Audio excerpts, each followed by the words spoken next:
Strange noises from my neighbor's shed. Hey everyone, I'm Alex, just your average guy living in a small town. The kind of place where everyone knows everyone, and the strangest thing we usually worry about is the town's old clock tower chiming too loudly. But recently, things have taken a turn that I never expected. So, about a month ago, I started hearing some strange noises coming from my neighbor's shed.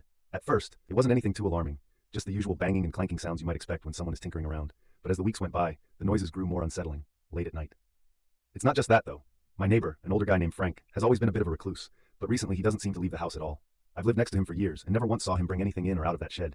I thought he might be just working on some hobby project, but the sounds have become different. More like muffled thuds and faint scratching noises that crawl under your skin. Last Friday, my curiosity piqued when I noticed Frank moving a large tarp towards the back of his shed.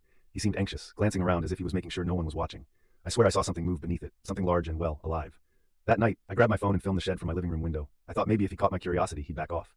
Instead, the sound escalated. I heard faint whispers mixed with low growls. It wasn't the winds, I'm sure of it. It felt alive, almost like an animal in agony. I knew I had to do something. The next day, I called the local non-emergency police line, hoping I was just overthinking things. The operator smiled politely at me and assured me they'd send someone out to take a look. When the officer arrived, Frank was surprisingly cordial, offering him a cold drink while casually pretending to work on his shed. After just a few minutes of chatting, the officer left, shaking his head as if he just entertained a harmless old man.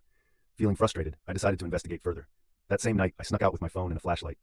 As I approached the shed, I felt my heart race. That strange sound had become louder, almost rhythmic, as though something was trying to escape. I couldn't shake the feeling of dread that enveloped me. Then, through the cracks in the shed, I saw it. Shadowy shapes moving frantically. A gut-wrenching part of me wanted to run away and call for help, but I couldn't leave without knowing. I took a deep breath and pushed the door open. What I found inside will haunt me forever. There was a complex setup of cages, each containing something that no human should ever see.